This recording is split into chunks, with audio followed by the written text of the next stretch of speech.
નમસ્કાર. આત્મજ્ઞાનના જિજ્ઞાસુ સર્વ ભાઈ બહેનોનું આ જીવન મુક્તિ ચેનલ પર સ્વાગત છે. To have a low aim is a crime. આ અંગ્રેજી વાક્યનું એક ગુજરાતી કવિએ બહુ સરસ ભાષાંતર કર્યું છે કે નીચું નિશાન માફ નહીં, માફ નીચું નિશાન. મતલબ કે તમે નિશાન ચૂકી જશો એ માફ કરવામાં આવશે, પણ નીચું નિશાન જ તમારું એઇમ અથવા તમારો ગોલ અથવા તમારું ધ્યેય જો તમે નીચું રાખશો તો એ માફીને પાત્ર નથી. તો આજે આપણે લો એઇમ એન્ડ ગ્રેટર એઇમ વિશેની ચર્ચા કરીએ.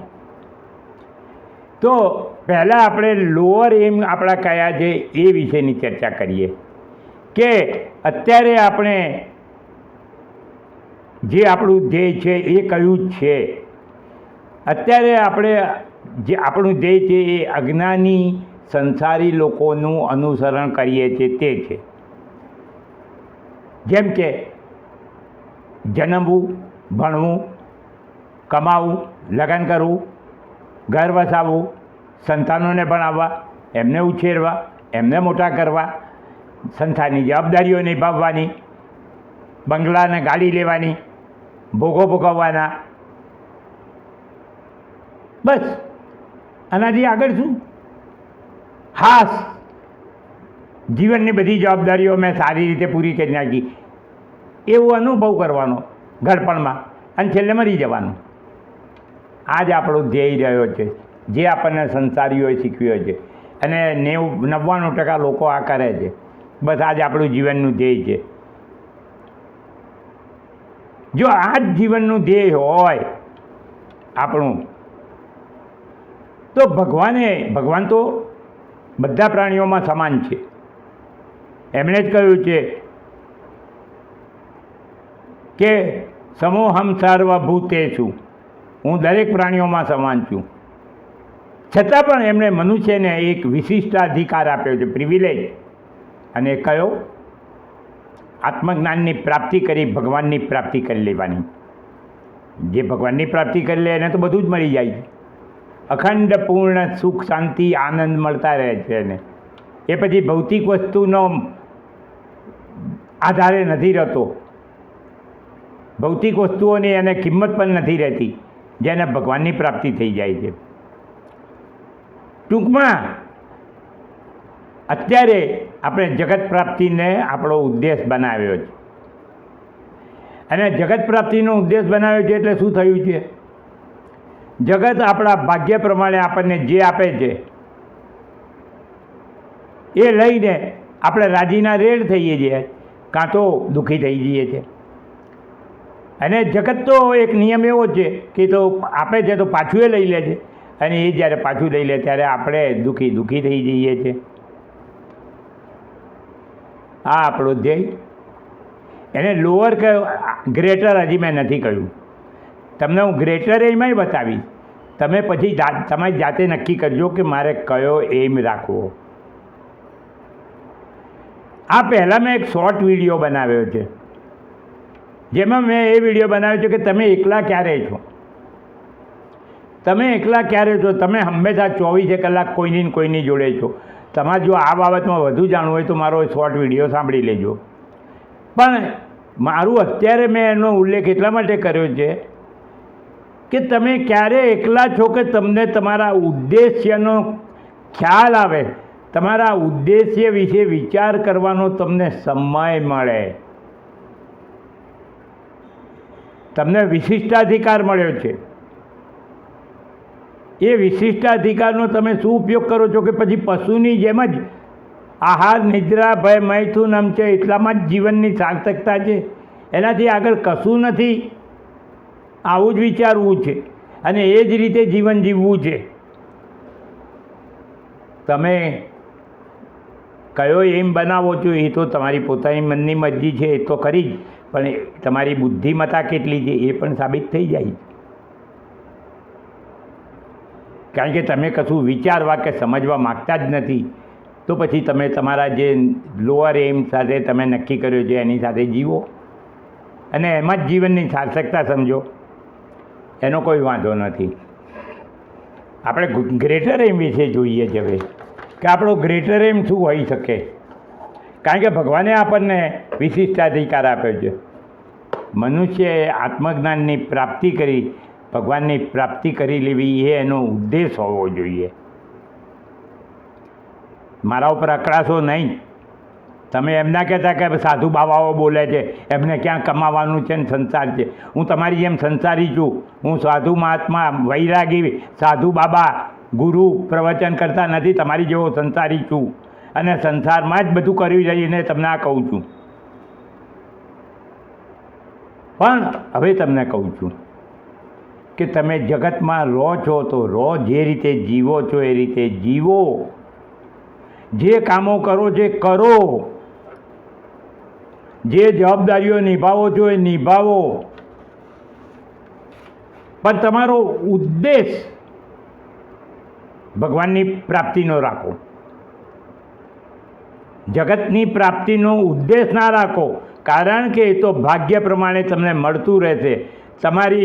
તમારું ભાગ્ય જ્યારે તમારી બુદ્ધિમાં બેસશે ત્યારે એ બુદ્ધિ તમારી પાસે એવા વિચારો કરશે, એવા કર્મો કરાવડાવશે, એવા અનુકૂળ સંજોગો ગોઠવી દેશે કે તમારી ઈચ્છા પ્રમાણેની વસ્તુ તમને મળી જાય, તમારા ભાગ્ય પ્રમાણેની. એટલે જગત પ્રાપ્તિનો તમે ઉદ્દેશ નહીં રાખો તો પણ તમને જગત તો મળવાનું જ છે અને એ ભાગ્ય પૂરું થશે એટલે જગત પાછું પણ લઈ લેવાનું છે. પણ ભગવાનની પ્રાપ્તિનો ફાયદો એ છે કે એકવાર એ ઉદ્દેશ પ્રાપ્ત થઈ જાય, ભગવાનની પ્રાપ્તિ થઈ જાય, પછી ભગવાન સદાના માટે રહે છે. અને ભગવાનની પ્રાપ્તિ થાય એટલે નિત્ય પૂર્ણ સુખ શાંતિ, અખંડ સુખ શાંતિનો આનંદ તમારો રહેશે. યાદ રાખો, કોઈ પણ વસ્તુની પ્રાપ્તિમાં ઉદ્દેશ મહાન છે. એક સાધુ મહાત્માએ કહ્યું જ છે આના આધારે કે કોઈ પણ કાર્યની સફળતા માટે ઉદ્દેશ 90 પૈસા છે 1 રૂપિયામાં. 100 પૈસાનો 1 રૂપિયો તો તમને ખબર જ. એ ઉદ્દેશ પાછળનો ભાવ પોઝિટિવ છે કે નેગેટિવ એ 9 પૈસા છે. અને કર્મ એટલે કે ક્રિયા 1 જ પૈસો છે. માટે તમે તમારો ઉદ્દેશ 90 પૈસા જેવો ઊંચો રાખો. To have a low aim is a crime. ભલે પછી એના પછી આગળ હું વાત કરું છું કે એ ઉદ્દેશ સફળ થશે કે નહીં થાય, પણ તમારો ઉદ્દેશ તમે ઊંચો રાખો. જગત તો પ્રાપ્ત કરવાનું જ છે, સફળ થવાનું જ છે, કર્મો કરવાના જ છે, પણ એને તમારો ઉદ્દેશ ના બનાવો. એ તમને મેં કહ્યું કે એ તો તમને ભાગ્ય પ્રમાણે બધું મળવાનું જ છે. અને એક બીજો ફાયદો કહી દઉં કે જગતમાં જેટલી વસ્તુઓ છે બધી વસ્તુઓ બધાને સમાન રીતે નથી મળતી. એમાં ગરીબી ને પૈસાદારના બધાના ભેદ રહે જ છે, પણ ભગવાનની પ્રાપ્તિ પર બધાનો સમાન હક છે, બધાને સમાન પ્રાપ્તિ થાય છે. એટલા માટે ઉદ્દેશ બનાવો કે તમને ઇન્ફિરિયરિટી કોમ્પ્લેક્સ ના થાય કે પેલાને ભગવાન મળી ગયા ને મને ના મળ્યા. તમને મળી શકે છે. પેલાને બંગલો મળી ગયો, મને નથી મળ્યો, હું ઝૂંપડામાં રહું છું, એની ઇન્ફિરિયરિટી થશે. સોરી. પણ ભગવાનની પ્રાપ્તિ ઉપર તમારો પૂર્ણ અધિકાર છે અને સમાન અધિકાર છે.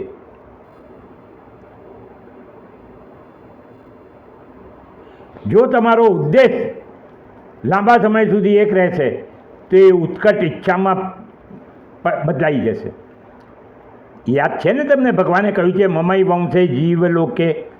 તો તમે ભગવાને તો તમને અંશ કહ્યો છે, તો ભગવાન શું પોતાના અંશની ઈચ્છા પૂરી નહીં કરે? પણ પ્રોબ્લેમ ક્યાં છે કે અત્યારે આપણી ભગવાન પ્રાપ્તિની ઉદ્દેશય નથી, ઈચ્છાય નથી. આપણો ઉદ્દેશ અત્યારે જગત પ્રાપ્તિનો છે. એક વસ્તુ એ બી યાદ રાખો, સંસાર કદી કોઈને મળ્યો નથી ને મળવાનો પણ નથી. બધી ઈચ્છાઓ પૂરી થવાની પણ નથી. તમે આ શરીર છોડીને જતા રહેશો, બીજા શરીરમાં દાખલ થઈ જશો તો પણ તમારી બધી ઈચ્છાઓ પૂરી નથી થવાની. પણ ભગવાનની પ્રાપ્તિની ઈચ્છા પૂરી થઈ જાય છે કેમ છે? ભગવાનની પ્રાપ્તિની ઈચ્છા ભગવાનની પ્રાપ્તિની ઈચ્છા પૂરી કરવાનો ભાર ભગવાનના પોતાના માથા ઉપર છે. એમણે પોતે જ કહ્યું છે યોગક્ષેમમ વહામ્યહમ. આપણે શું ચિંતા કરવાની પછી? જગતની પ્રાપ્તિની તો ચિંતા, ભય, ટેન્શન બધું છે. ભગવાનની પ્રાપ્તિનો ઉદ્દેશ બનાવો. મેં તમને કહ્યું તમે જે રીતે જીવો છો એ જીવો, જે કરો છો એ કરો, ઈચ્છો છો એ પ્રાપ્ત કરો, બધું કરો, પણ એના પર મદાર ના રાખો. ભગવાનની પ્રાપ્તિ વિશે જ વિચાર કરો. હજી હવે આપણે આગળ વધીએ છીએ મારા ભાઈઓ બહેનો. આ પહેલાં પણ મેં કહ્યું છે કે આ ચેનલ સેવ કરો, શેર કરો, સબસ્ક્રાઈબ કરો એવું તો હું કહેવાનો નથી, કંઈ પણ નહીં. તમને જો આધ્યાત્મિક જ્ઞાનમાં રસ હોય, સાંભળવાની ઈચ્છા થતી હોય તો તમે આ ચેનલ સબસ્ક્રાઈબ કરીને સાંભળજો. તમને દરેક વખતે કંઈક નવું મળશે, ક્રાંતિકારી સાંભળવા મળશે. અને સબસ્ક્રાઈબ કરવાનું એટલા માટે કહું છું કે જેથી તમને નોટિફિકેશન મળે. પ્રોબ્લેમ ક્યાં છે એ તમને કહું કે વી આર સેલિબ્રિટી વર્શિપર. પીળું પિતાંબર પહેરેલું હોય, હાથમાં વાંસળી બજાવતો, માથામાં મોરપીંછ લગાવેલો માણસ બહુરૂપિયો હશે તો એને આપણે પ્રણામ કરીશું ભગવાન કૃષ્ણ કહીને. પણ એ જ ભગવાન કૃષ્ણ જ્યારે ભિખારીનો વેશ લઈને આવે છે ત્યારે આપણે એને ધૂતકારી કાઢીશું. કેમ? ભગવાન કૃષ્ણ તો કીડી પણ બન્યા છે ને હાથીએ બન્યા છે, અમીર પણ એ છે, ગરીબ પણ એ છે. ભગવાન કૃષ્ણ જ બધું છે. તો ભગવાન તો ભિખારીના વેશમાં પણ આવે તમારી પરીક્ષા કરવા. તમે ઓળખો છો એને? જ્યાં સુધી તમે સત્યને સત્ય તરીકે ઓળખવાની બુદ્ધિ નહીં કેળવો, સમજદારી નહીં કેળવો ત્યાં સુધી તમે અસત્યના માર્ગે ચાલતા જ રહેવાના છો. તમે સેલિબ્રિટી વર્શિપર કે ફોલોઅર ના બનો. તમારી આગવું અસ્મિતા ઊભી કરો. તમે બુદ્ધિશાળી બનો, વિચારશીલ બનો, સમજદાર બનો, ફોલોઅર્સ ના બનો. ચલો આગળ વધીએ. મહાત્માઓ, બાબાઓ, ગુરુઓ તમને ઉપદેશ આપશે, પ્રવચન કરશે. અહંકાર છોડો, માયા છોડો. અરે તમે આ જગતમાં રહીને અહંકારને માયા છોડી કેવી રીતે શકવાના છો? કારણ કે જગત જ અહંકાર અને માયાથી ભરેલું છે અને તમે રમો તો એમાં છો. કેવી રીતે એમાંથી બહાર નીકળી શકશો? મારા ભાઈઓ બહેનો, તમને આ અહંકાર અને માયામાંથી છૂટવાનો ઉપાય તમારો ઉદ્દેશ જ કરશે. તમે એક વખત ભગવાનની પ્રાપ્તિનો ઉદ્દેશ કરી લેશો, ભગવાનની પ્રાપ્તિની ઉત્કટ ઈચ્છા કરી લેશો તો ભગવાન પોતે જ તમારા અહંકાર અને માયાનો પડદો હટાવી દેશે. ભગવાનની જવાબદારી છે, કારણ કે તમે ભગવાનના શરણમાં આવી ગયા છો, એને ઉદ્દેશ કર્યો છે એટલે પ્રાપ્તિનો. જો તમે ભગવાન પ્રાપ્તિનો ઉદ્દેશ રાખશો તો તમારા સંબંધો, વ્યવહારો આ જગતમાં શુદ્ધ થશે અને શુદ્ધ અને પવિત્ર વ્યવહારોથી તમે સમાજમાં સુખી થશો, શાંત થશો અને તમને સમાજમાં માન સન્માન પણ મળશે. હું તમને એક જ વસ્તુની વાત કરી રહ્યો છું કે ભગવાનની પ્રાપ્તિનો ઉદ્દેશ રાખો. જો જગત પ્રાપ્તિનો ઉદ્દેશ રાખશો તો સંસાર જે આપે લેવાનું રહેશે અને એમાં બધી ઈચ્છાઓ તમારી પૂરી નહીં થાય. પણ જો તમે ભગવાનની પ્રાપ્તિનો ઉદ્દેશ રાખશો તો તમારી ઈચ્છા પૂરી કરવાનું કામ ભગવાન કરશે. હું ભગવાન વારંવાર કરું છું એનો મતલબ એ નથી કે હું તમને સંસાર છોડાવવાનો છું. સંસારમાં રહો. મેં આ પહેલાં પણ એક વિડીયોમાં કહ્યું છે કે ભગવાને અર્જુનને એમ નહોતું કહ્યું કે તું તારે શાંતિથી બેસીને મારી વાતો સાંભળ. એ તો સર્વસમર્થ અને સર્વજ્ઞ હતા. તું તારે શાંતિથી મારો ઉપદેશ સાંભળ, હું આ બધાને 1 મિનિટમાં મારી નાખી તારું યુદ્ધ જીતાડી દઈશ. નહીં, ભગવાને એમ કહ્યું હતું કે તું આ યુદ્ધ તારું છે ને તારે લડવાનું છે, તું લડ, હું તારો ગાઈડ બનીને રહીશ. ભગવાને એને યુદ્ધ છોડવાનું નથી કહ્યું. મામ અનુસ્મર યુદ્ધ ચ, મારું સ્મરણ કરતો રહે ને યુદ્ધ કર. એવી રીતે હું કહું છું ભાઈઓ કે તમે ભગવાનનું સ્મરણ કરતા રહો અને વ્યવહારો કરો, જે કરો છે કરો, ખરા ખોટા કામો કરો. મને એક જણાએ આવો પ્રશ્ન પૂછ્યો હતો કે આ તમે ગુરુજી કહો કે ખોટા કામો કરો, તમારે ખોટા કામો કરવાના. મેં કીધું ભગવાન તમને ખોટા કામ કરવા નહીં દે. તમે જો ભગવાનની પ્રાપ્તિનો ઉદ્દેશ બનાવ્યો હશે, ભગવાનનું સ્મરણ કરતા રહેશો, તો તમારો અંતરાત્મા તમને એ કામ કરવા નહીં દે. ભગવાન પોતે અંતરાત્મા રૂપે છે. શા માટે તમે ચિંતા કરો છો કે ખરા કે ખોટા કામો? એ ચિંતા નથી કરવાની. તમે કરો, ગમે તે કરો. હું કહું છું ખોટા કામ તમારાથી થવાના જ નથી જો તમે ભગવાનની પ્રાપ્તિનો ઉદ્દેશ બનાવ્યો હશે અને ભગવાનનું સ્મરણ કરતા રહેતા હશો તો. પણ આપણો ઉદ્દેશ જગત પ્રાપ્તિનો રહ્યો છે અને જગત પ્રાપ્તિમાં સારા કામોના પુણ્યો લેવા છે. આપણે ખોટા કર્મો થાય તો એ આપણને પાપો લાગવાના છે અને એ કર્મો આપણે ભોગવવાના પણ છે. પ્રભુ પ્રાપ્તિના ઉદ્દેશ સાથે તમે જે કોઈ કર્મો કરશો એ સારા જ થશે, પુણ્યશાળી જ થશે, તમને સુખી તો બનાવશે. એટલું જ નહીં, જો તમે પ્રભુ પ્રાપ્તિનો ઉદ્દેશ રાખ્યો હશે તો ભગવાને 6થા અધ્યાયમાં અર્જુનને ઉપદેશ આપ્યો છે કે જેનો ઉદ્દેશ પ્રભુ પ્રાપ્તિનો છે